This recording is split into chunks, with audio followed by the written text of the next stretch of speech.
முன்னாடி பாட்டாளி மக்கள் கட்சியினுடைய நிறுவன தலைவர் மருத்துவர் ஐயாவினுடைய ஆசி பெற்ற வேட்பாளராக உங்கள் மத்தியிலே வாக்கு சேகரிக்க வந்திருக்கின்றோம். பெரியோர்களே, தாய்மார்களே, வாக்காளர் பெருங்குடி மக்களே, இந்த தேர்தல் ஒரு வித்தியாசமான தேர்தல் என்பதை நீங்கள் எல்லாம் நன்கு அறிய வேண்டும். இன்றைக்கு நாட்டில் நல்லாட்சி வேண்டும் என்றால் சமூக நீதி காவலர் மருத்துவர் ஐயா காட்டுகின்ற பாதையிலே நாம் செல்ல வேண்டும். தேர்தலுக்காக சட்டமன்ற வேட்பாளராக நாம் நிற்கிறோம் என்று சொன்னால் சமூக நீதிக்கு என்ன ஆதரவு கிடைக்கிறது என்பதை பார்ப்பதற்காகத்தான் நம்முடைய பாட்டாளி மக்கள் கட்சியினுடைய நிறுவன தலைவர் மருத்துவர் ஐயா அவர்கள் இன்றைக்கு இந்த தொகுதியிலே என்னை வேட்பாளராக நிறுத்தியிருக்கிறார்கள். கடந்த சமூக நீதி காவலர் மருத்துவர் ஐயா அவருடைய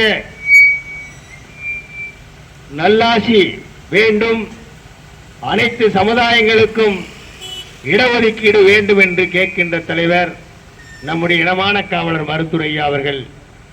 அதேபோல அனைத்து இந்திய எம்ஜிஆர் மக்கள் முன்னேற்ற கழகத்தினுடைய தலைவர் நிறுவன தலைவர் சசிகலா அவருடைய ஆசி பெற்ற வேட்பாளராகவும், புரட்சி தலைவர் எம்ஜிஆருடைய ஆசி பெற்ற வேட்பாளராகவும், புரட்சி தலைவர் அம்மாவுடைய ஆசி பெற்ற வேட்பாளராகவும் உங்கள் மத்தியிலே நாம் போட்டியிடுகின்றோம். நீங்கள் வாக்களிக்க வேண்டிய சின்னம் சிலிண்டர் சின்னம். சிலிண்டர் சின்னம் சிலிண்டர் சின்னம் என்றால் இன்றைக்கு மீண்டும் நான் ஆட்சிக்கு வந்து அவர் என்ன செய்ய போகிறார் என்று தெரியவில்லை. ஆகவே தன்னுடைய குடும்பம் வாழ கோடி கோடியாக சொத்து சேர்த்த அரசியலிலே இன்றைக்கு இருந்து கொண்டிருக்கிறார்கள். ஆனால் நம்முடைய சமூக நீதி காவலர் மருத்துவர் ஐயா அவர்கள் கடந்த 40 ஆண்டு காலமாக அடித்தட்டில் இருக்கிற மக்களுக்காக, உழைக்கும் மக்களுக்காக, அனைத்து சமுதாயங்களுக்கும் அவரவர் வீதாச்சார அடிப்படையில் இடஒதுக்கீடு கேட்கின்றார். தந்தை பெரியாருக்கு பின்னாலே ஒரு இடஒதுக்கீட்டை பற்றி பேசுகிறார் என்று சொன்னால், அது சமூக நீதி பற்றி பேசுகிறார் என்று சொன்னால் அது மருத்துவர் ஐயாவை தவிர வேற யாரும் கிடையாது. ஆகவே நீங்கள் எல்லாம் சிந்தித்து பார்த்து ஒரு நல்லாட்சியை உருவாக்க வேண்டும் என்பதற்காக இந்த பெருந்தலையூர் பகுதியிலே வாழுகின்ற என் அருமை சொந்தக்காரர்களே, நீங்கள் அனைவரும் வாக்களிக்க வேண்டிய சின்னம் சிலிண்டர் சின்னம். சிலிண்டர் சின்னம் என்று கேட்கின்றோம். சிலிண்டர் சின்னத்திலே வாக்களித்து நம் ஐயாவுக்கு இது ஒரு சோதனையான காலகட்டம் என்பது உங்களுக்கெல்லாம் நன்றாக தெரியும். ஆகவே தர்மம் வெல்ல வேண்டும், அநீதி அழிக்கப்பட வேண்டும். நான் தர்மத்தின் பக்கம் நிற்கின்றோம், துரோகத்தின் பக்கம் இல்லை.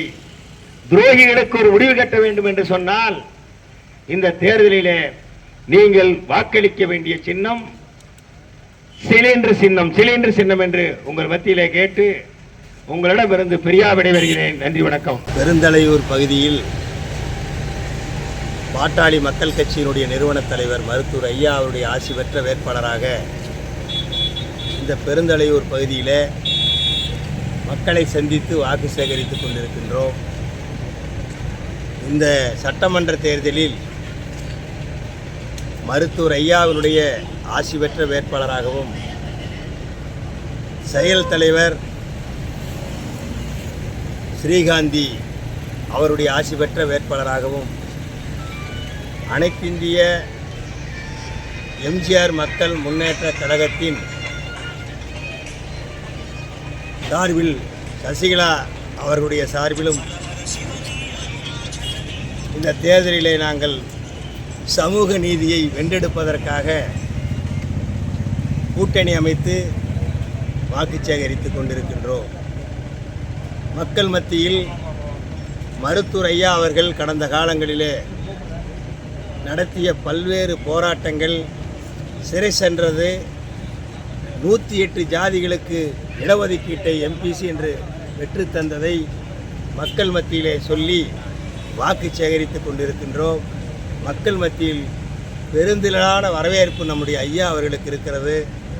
இன்னும் தொடர்ந்து 10.5 இடஒதுக்கீட்டை, தனி ஒதுக்கீட்டை நாங்கள் வென்றே தீர்வோம் என்ற உறுதியோடு இந்த தேர்தலிலே களம் கண்டு கொண்டிருக்கிறோம். இந்த தேர்தலிலே நாம் நிச்சயமாக வெற்றி பெறுவோம். இந்த பகுதியில் இருக்கிற மக்களுக்கு எந்த குறையாக இருந்தாலும் நாங்கள் வெற்றி பெற்று வந்தால் அதை சிறப்பாக செய்வோம் என்று வாக்குறுதியை சொல்லி வாக்கு சேகரித்து கொண்டிருக்கின்றோம். ஆகவே அனைவரும் சிலிண்டர் சின்னத்திலே வாக்களிக்க வேண்டும் என்று மக்களை சந்தித்து கொண்டு வாக்கு கேட்டுக்கொண்டிருக்கிறோம்.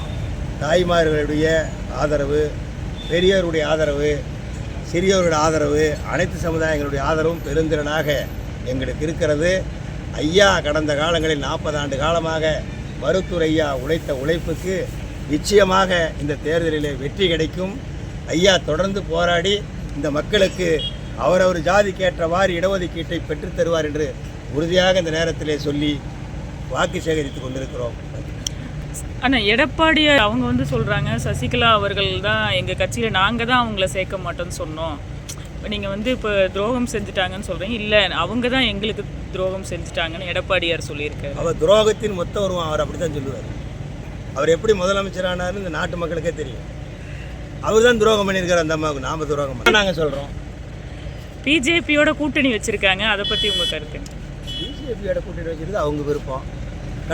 கடந்த நாடாளுமன்ற தேர்தலில் விருப்பம் இல்லாத வெளியே வந்தாங்க. இப்போ ரொம்ப விருப்பமாக இருக்குது, கட்டி பிடிச்சி சேர்ந்துருக்காங்க. அது அவங்க விருப்பம். அவங்க சசிகலா அவர்கள் சொல்லியிருக்காங்க, உதயநிதி அவரோட கருத்து இப்போ ஃபோட்டோ காமிச்சாங்க அப்படின்னு சொல்கிறப்ப அவரோட கருத்து சரியானது, நீங்கள் அதை சொல்லக்கூடாது, திட்டக்கூடாது அப்படின்னு சொல்லியிருக்காங்க. அப்போது ஆதரவு கொடுக்கறத எடுத்துக்கலாமா? அது எப்படி வேணாலும் எடுத்துக்கலாம். அது நாம் இப்படியும் எடுத்துக்கலாம், அப்படியும் எடுத்துக்கலாம். அதுக்கு பதில் சொல்ல வேண்டியதே இல்லை.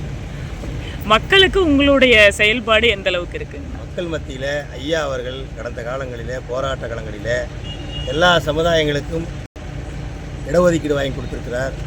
ஒரு சமுதாயம் போராடி 87ல் 108 சாதிகளுக்கு இடஒதுக்கீடு வாங்கி கொடுத்துருக்கிறார். யாரும் செய்யாத ஒரு சாதனை, சரித்திரம்.